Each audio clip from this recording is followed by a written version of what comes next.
बिस्मिल्लाहिर्रहमानिर्रहीम। अस्सलाम वालेकुम students, I hope you are well. बेटे मैं उम्मीद करती हूँ कि आप सब जो है सीक्वेंस वाइज लेक्चर देख रहे होंगे जो अभी मैं अपलोड कर रही हूँ। ये पार्ट 4 है जो मैं अपलोड करूँगी। पार्ट 1 में इलेक्ट्रिक चार्ज, पार्ट 2 में कूलम्स लॉ, पार्ट 3 में हमने electric field line, electric field के बारे में कॉन्सेप्ट देखा। और मैं जो टॉपिक पढ़ा रही हूँ मैं साथ साथ आपको पास पेपर का भी बता रही हूँ कि किस तरह से आ सकते हैं, किस तरह से आ चुके हैं। साथ में ट्रिक भी बता रही हूँ, साथ में फार्मूलाज भी बता रही हूँ, साथ में ये भी बता रही हूँ कि कौन सी वैल्यूज़ आपने याद रखनी है, कौन सी छोड़नी है। तो काइंडली लेक्चर सीक्वेंस से देख लें, ठीक है। बार बार आप लोग जो है मैसेज करके कह रहे हैं कि मैम न्यूमेरिकल के लेक्चर्स। तो बेटे न्यूमेरिकल जो है इसी टॉपिक में ही कवर है, ठीक है। मतलब टॉपिक का आपको कॉन्सेप्ट नहीं होगा तो फिर आप न्यूमेरिकल कैसे कर सकते हैं। टॉपिक का कॉन्सेप्ट होगा देन ही आपको उसका फॉर्मूला आपको जो है मेमोराइज़ होगा। अदरवाइज़ तो आप रट्टा लगाएंगे ना। फार्मूला अगर आपके हाथ पे है, ट्रिक्स आपके हाथ में है, तो न्यूमेरिकल करना कोई बड़ी बात नहीं है। इंशाल्लाह इस लेक्चर सीरीज़ के बाद जो है पास पेपर लेक्चर सीरीज़ भी स्टार्ट करेंगे इंशाल्लाह। So kindly sequence wise lecture देखें। जज़ाकल्लाह। सो बेटे इस पार्ट 4 में जो है हमने इलेक्ट्रिक फील्ड लाइंस का तो पार्ट 3 में देख लिया था। पार्ट 4 में हमने पढ़ना है इलेक्ट्रिक फील्ड स्ट्रेंथ, या कह लो कि इलेक्ट्रिक फील्ड इंटेंसिटी, ठीक है। मैं ज़रा इसको देख लूँगी, पूरे कैमरे में आ रहे हैं, हाँ ठीक है, ठीक है। अच्छा, इलेक्ट्रिक फील्ड स्ट्रेंथ कह लें या इलेक्ट्रिक फील्ड इंटेंसिटी कह लें, एक ही बात है। इलेक्ट्रिक फील्ड इंटेंसिटी क्या होती है या इलेक्ट्रिक फील्ड स्ट्रेंथ क्या होती है।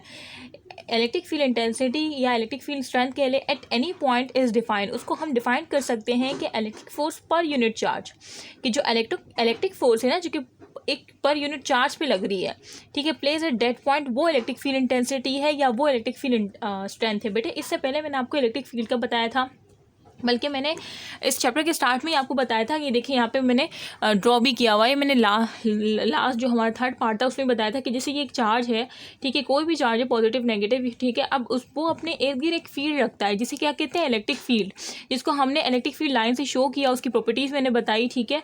उससे रिलेटेड हमने एमसीक्यूज भी सॉल्व किए थे, ठीक है। सो वो जो इलेक्ट्रिक फील्ड है जिसमें इलेक्ट्रिक फील्ड लाइन से हमने उसको शो किया जो कि एक इमेजिनरी लाइंस थी, ठीक है। तो वो जो इलेक्ट्रिक फील्ड है, अगर कोई चार्ज, इस तरह से मैंने यहाँ पे ढुके, अगर कोई चार्ज इस फील्ड में आने की कोशिश करता है, ठीक है, तो फिर क्या करता है ये जो चार्ज होता है जिसकी इलेक्ट्रिक फील्ड बिखरी पड़ी होती है उसके इर्द गिर्द, तो वो उस पर फोर्स लगाती है उस चार्ज पे, ठीक है। तो जो चार्ज जो देखें ये चार्ज है, ये इसकी इलेक्ट्रिक फील्ड है, ठीक है। अब ये छोटा वाला चार्ज आ रहा है इसकी फील्ड में, तो अब ये फोर्स लगाएगा इस चार्ज पे। तो जो फोर्स इस चार्ज पे लग रही है उसको कहते हैं इलेक्ट्रिक फील्ड इंटेंसिटी या इलेक्ट्रिक फील्ड स्ट्रेंथ। तो अब आपको समझ आई, मैं बिल्कुल कहानी की तरह आपको लेके चल रही हूँ कि बेटे कहानी ये थी, कहानी स्टार्ट वहाँ से हुई कि हर चार्ज जो है अपने इर्द गिर्द एक फील्ड रखता है, ठीक है। अब उस फील्ड में अगर कोई बंदा, जैसे कि अब एक एरिया है, ठीक है, जैसे कि जागीरदारों की ज़मीनें होती हैं तो वो अपने किसी बाहर वाले को अंदर आने की इजाज़त नहीं देते। तो अगर वो आने की कोशिश करते हैं तो उन पे ज़ोर डाला जाता है, मीन उस पर फोर्स लगाई जाती है। तो सेम यही है, ये पॉजिटिव है, ये पूरा ये जो पॉजिटिव चार्ज है पूरा इस एरिया इसकी जागीरदारी में है जो कि इलेक्ट्रिक फील्ड कहते हैं। अगर कोई चार्ज इसमें इंटर होता है तो ये जो चार्ज है जो जिसका पूरा एरिया है, सो फिर ये इस पर फोर्स लगाता है। तो जो फोर्स इस चार्ज पे लग रही है, जो बाहर से चार्ज आ रहा है, जो इंटर हो रहा है इस एरिया में, उस पर जो फोर्स लगा रहा है वो चार्ज जिसका वो एरिया है, तो उसको कहते हैं इलेक्ट्रिक फील्ड स्ट्रेंथ या electric field intensity. So I hope कि आप समझ गए होंगे। मैंने आपसे कहा कि हर चार्ज के इर्द गिर्द एक फील्ड होती है जिसे हम इलेक्ट्रिक फील्ड कहते हैं। तो कोई भी चार्ज जब उसमें इंटर करने की कोशिश करता है तो उस पर एक फोर्स लगती है। तो जो फोर्स उस चार्ज पर लगती है उसे हम क्या कहते हैं, फोर्स पर यूनिट चार्ज, ठीक है, जो कि क्या कहलाती है, इलेक्ट्रिक फील्ड इंटेंसिटी कहलाती है। तो ये फार्मूला इस तरह से बना कि वो कितनी फोर्स है जो उस चार्ज पे लग रही है, वो कितनी फोर्स है जो उस चार्ज पे लग रही है, ठीक है, तो वो उसको कहते हैं इलेक्ट्रिक फील्ड स्ट्रेंथ, ठीक है। तो बेटे इलेक्ट्रिक फील्ड स्ट्रेंथ कह लो या इंटेंसिटी कह लो, ये हमें बताता है कि भाई कितनी फोर्स लग रही है उस चार्ज पे, उस पॉइंट पर, ठीक है, जिस पॉइंट से वो इंटर करने की कोशिश कर रहा है। तो आई होप कि ये फार्मूला अब आपकी फिंगर टिप्स पे होगा।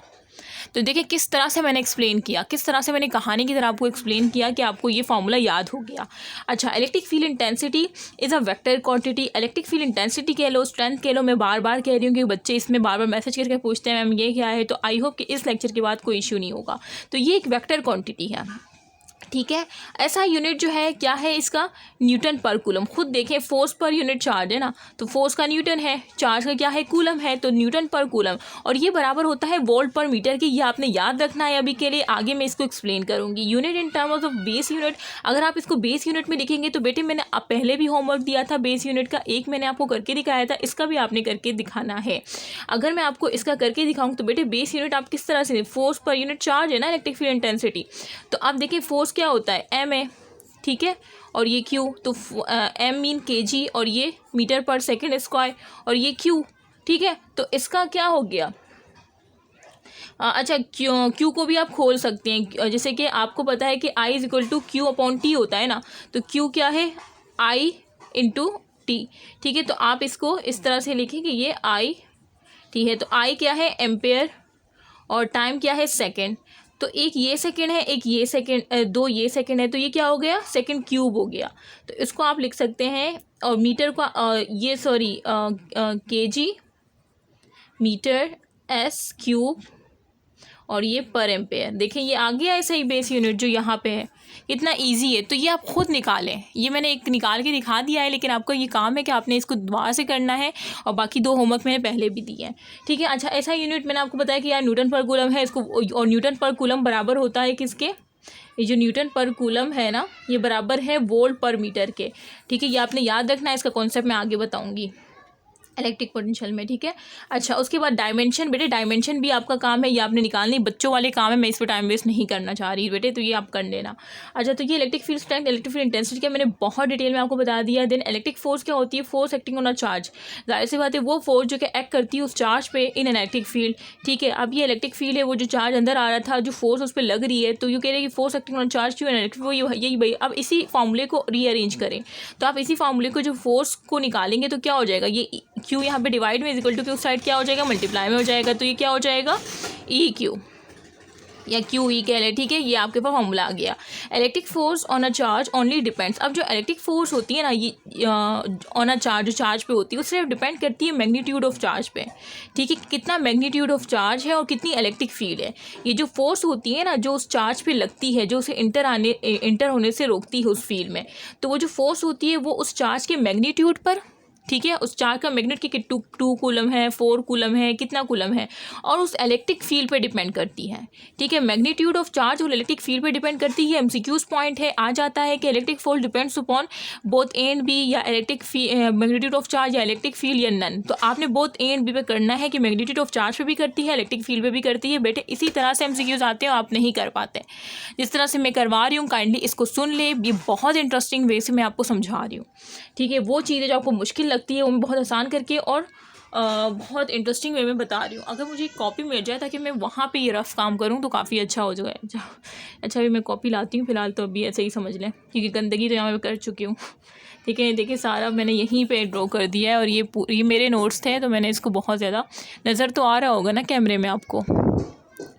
अच्छा वैसे इसकी पीडीएफ मैंने जो है ग्रुप पे शेयर कर दी है। अच्छा बेटे ये तो हो गया। अच्छा इलेक्ट्रिक फोर्स का बता रही थी मैंने, फार्मूला बता दिया, इसी को अरेंज कर दिया, ठीक है। और ये डिपेंड करता है, आपको दिख रहा है कि यार ये फोर्स का फिर फार्मूला जो यहाँ पे हमने निकाला, तो force charge, magnitude of charge और किस पे, इलेक्ट्रिक फील्ड पे डिपेंड करता है। Electric force is independent of mass. अब ये जो इलेक्ट्रिक फोर्स है, जाहिर सी बात है क्या है, इंडिपेंडेंट होती है मास के, वेलोसिटी के, और direction of motion of charge particle के। भाई वो जो चार्ज पार्टिकल है वो किस मोशन से आ रहा है, किस स्पीड से आ रहा है, कौन से डायरेक्शन में आ रहा है, क्या मास है, क्या वेलोसिटी है, तो इलेक्ट्रिक फील्ड उस पर डिपेंड नहीं करती। ये एमसीक्यूज पॉइंट है, बार बार मैं कह रही हूँ। Electric force on positive charge is always parallel to electric field. अच्छा अब ये बात याद रखें, ये भी एमसीक्यूज पॉइंट है कि जो इलेक्ट्रिक फोर्स होती है ना पॉजिटिव चार्ज पे, वो हमेशा पैरेलल होती है इलेक्ट्रिक फील्ड के, ठीक है। जबकि नेगेटिव चार्ज में क्या होता है कि इलेक्ट्रिक फोर्स और negative charge always anti parallel. Negative charge में इलेक्ट्रिक फोर्स जो है, इलेक्ट्रिक फोर्स और जो इलेक्ट्रिक फोर्स होती है ना, जो फोर्स, अब मैंने आपको बताया था कि कोई भी चार्ज हो सकता है, अगर ये चार्ज पॉजिटिव है तो इस पे जो इलेक्ट्रिक फोर्स लगेगी ना, वो क्या होगी, पैरेलल होगी। वो क्या होगी, पैरेलल होगी किसके, इलेक्ट्रिक फील्ड के पैरेलल होगी, ठीक है। वो क्या होगी, देखिए पैरेलल होगी। लेकिन अगर वो चार्ज क्या हो, नेगेटिव हो, जो उस फील्ड में एंटर होने की कोशिश कर रहा है और जो फोर्स उस पर लग रही है, तो जो फोर्स लग रही है उस नेगेटिव चार्ज पे, तो वो हमेशा क्या होगी, एंटी पैरेलल होगी किसके, उस इलेक्ट्रिक फील्ड के। देखिए ये एंटी पैरेलल है, तो ये एमसीक्यूज पॉइंट है। देखिए ये एंटी पैरेलल है, इलेक्ट्रिक फोर्स यहाँ पे जा रही है, इलेक्ट्रिक फील्ड की डायरेक्शन राइट साइड है, इलेक्ट्रिक फोर्स की लेफ्ट साइड पे है, क्योंकि ये नेगेटिव चार्ज है। जबकि पॉजिटिव चार्ज के लिए पैरेलल टू इलेक्ट्रिक फील्ड होती है, ठीक है। इलेक्ट्रिक फोर्स की direction parallel to electric field होती है, जबकि नेगेटिव चार्ज के लिए anti parallel to electric field होती है। ये एमसीक्यूज पॉइंट है, बहुत ही इंपॉर्टेंट टॉपिक है, छोटा है बज़ाहिर, लेकिन इसमें काफ़ी चीज़ें हैं जिसमें आप लोग कंफ्यूज हो जाते हैं। अच्छा, अब ये देखें इलेक्ट्रिक फोर्स कैन, अब इलेक्ट्रिक फोर्स के बारे में मैंने आपको पहले नेगेटिव चार्ज का पैरेलल, पॉजिटिव चार्ज का पैरेलल होती है इलेक्ट्रिक फील्ड के, और इलेक्ट्रिक फोर्स नेगेटिव चार्ज के लिए वो एंटी पैरेलल होती है। अब मैं बता रही हूँ कि इलेक्ट्रिक फोर्स जो है वो एक्सेलरेट भी कर सकती है, ठीक है, डिसलरेट भी कर सकती है, और क्या हो सकती है, डिफ्लेक्ट भी हो सकती है, डिफ्लेक्ट भी कर सकती है चार्ज पार्टिकल को। तो ये 3 कंडीशन मैं आपको बताने जा रही हूँ। In case of positive charge के लिए पहले बता दूँ तो बेटे पॉजिटिव चार्ज के लिए ये होगा कि when velocity is parallel to electric field, जब जो इलेक्ट्रिक चार्ज है मतलब उसकी जो वेलोसिटी है, इसकी जो डायरेक्शन ऑफ मोशन है वो इलेक्ट्रिक फील्ड के पैरेलल हो, ठीक है, तो फिर क्या होगा, इलेक्ट्रिक फील्ड क्या होगी, accelerate, electric field accelerate the charge, electric field जो है वो उसको एक्सेलरेट करेगी, उसको मज़ीद मूव करने में मदद करेगी। अगर वो क्या हो, पॉजिटिव चार्ज की मैं बात कर रही हूँ कि अगर पॉजिटिव चार्ज जो है इलेक्ट्रिक फील्ड के पैरेलल मूव कर रहा हो तो फिर वो जो चार्ज होगा वो एक्सेलरेट होगा। और अगर वो चार्ज, कौन सा चार्ज, पॉजिटिव चार्ज की बात करें, अगर वो पॉजिटिव चार्ज इलेक्ट्रिक फील्ड के एंटी पैरेलल मूव कर रहा हो, देखें वेलोसिटी क्या है, एंटी पैरेलल, और इलेक्ट्रिक फोर्स राइट साइड पे लग रही है, इलेक्ट्रिक फील्ड भी अच्छा इलेक्ट्रिक फोर्स तो राइट साइड पे लगेगी ना, क्योंकि अभी आपने पढ़ा कि पॉजिटिव चार्ज जब होगा तो उस पर जो इलेक्ट्रिक फोर्स होगी वो इलेक्ट्रिक फील्ड के पैरेलल होगी। तो देखें ये पैरेलल है, ये देखें ये दोनों पैरेलल है। हम बात कर रहे हैं कि विद रिस्पेक्ट वेलोसिटी और इलेक्ट्रिक फील्ड की बात कर रहे हैं। जब चार्ज की velocity in the direction of electric field होगी तो वो चार्ज एक्सेलरेट होगा, लेकिन अगर चार्ज की वेलोसिटी एंटी पैरेलल होगी in the direction of electric field तो वो डीसेलरेट होगा, ठीक है, डीसेलरेट होगा। और अगर चार्ज की वेलोसिटी जो है परपेंडिकुलर जा रहा होगा तो वो चार्ज क्या होगा, डिफ्लेक्ट होगा, ठीक है। व्हेन वेलोसिटी इज परपेंडिकुलर, जब उस चार्ज की वेलोसिटी परपेंडिकुलर होगी इलेक्ट्रिक फील्ड के, देखिए इलेक्ट्रिक फील्ड इस साइड पे है और चार्ज की वेलोसिटी इस तरह, तो वो डिफ्लेक्ट होगा। लेकिन अगर वो एंटी पैरेलल होगा, मीन इलेक्ट्रिक फील्ड इस डायरेक्शन में है और वो मूव कर रहा है अपोजिट डायरेक्शन, तो वो डीसेलरेट होगा, ठीक है। तो बेटे ये 3 चीज़ें बता दी। इस तरह से नेगेटिव चार्ज का देख लें, नेगेटिव चार्ज अगर होगा, अगर नेगेटिव चार्ज जो है वो when velocity is parallel to E, अगर नेगेटिव चार्ज जो है इलेक्ट्रिक फील्ड के पैरेलल मूव कर रहा होगा, ठीक है, तो वो क्या होगा, डीसेलरेट होगा। क्यों, क्योंकि अभी आपने पीछे पढ़ा था कि उस पर जो इलेक्ट्रिक फोर्स होती है वो इलेक्ट्रिक फील्ड के एंटी पैरेलल होती है। पॉजिटिव चार्ज के लिए तो देखें, पॉजिटिव चार्ज का आपने यही पढ़ा था ना, इससे पहले मैंने आपको बताया था कि पॉजिटिव चार्ज जो होता है वो इलेक्ट्रिक फील्ड के जो इलेक्ट्रिक फोर्स होती है ना पॉजिटिव चार्ज पे, वो इलेक्ट्रिक फील्ड के पैरेलल मूव करती है, ठीक है। जबकि नेगेटिव चार्ज में जो इलेक्ट्रिक फोर्स होती है ना वो इलेक्ट्रिक फील्ड की क्या होती है, एंटी पैरेलल होती है। तो इलेक्ट्रिक फोर्स क्योंकि एंटी पैरेलल है, भले वो चार्ज मूव कर रहा है पैरेलल टू इलेक्ट्रिक फील्ड, ठीक है, वेलोसिटी पैरेलल, लेकिन इलेक्ट्रिक फोर्स एंटी पैरेलल है तो ये डीसेलरेट होगा।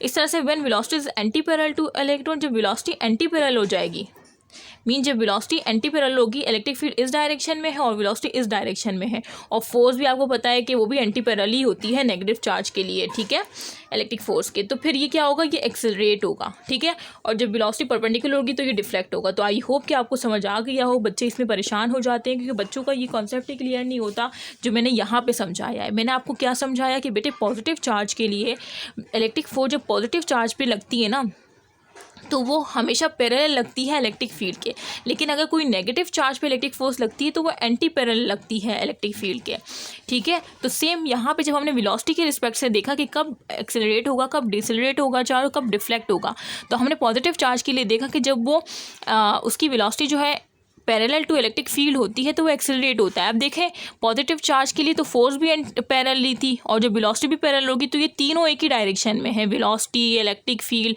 और फोर्स, तो जाहिर सी बात है इसने एक्सेलरेट ही होना है। जबकि नेगेटिव चार्ज के लिए मैंने बताया था कि उसकी इलेक्ट्रिक फोर्स जो है वो एंटी पैरेलल होती है इलेक्ट्रिक फील्ड के। अब इलेक्ट्रिक फील्ड एक डायरेक्शन में और ये कह रहे हैं कि वेलोसिटी इज पैरेलल टू ई, ठीक है, भले इसकी वेलोसिटी इलेक्ट्रिक फील्ड की पैरेलल लेकिन उसका एक कंपोनेंट फोर्स तो एंटी पैरेलल है ना, तो फिर ये डीसेलरेट होगा, ठीक है। तो ये बात मैं बताना चाह रही थी। इस तरह से वेलोसिटी एंटी पैरेलल ये सब वही बातें हैं। वीडियो मैं लेंदी नहीं करना चाह रही, मैंने काफ़ी अच्छे तरीके से बताया है। आई होप कि आपको समझ आ गया हो।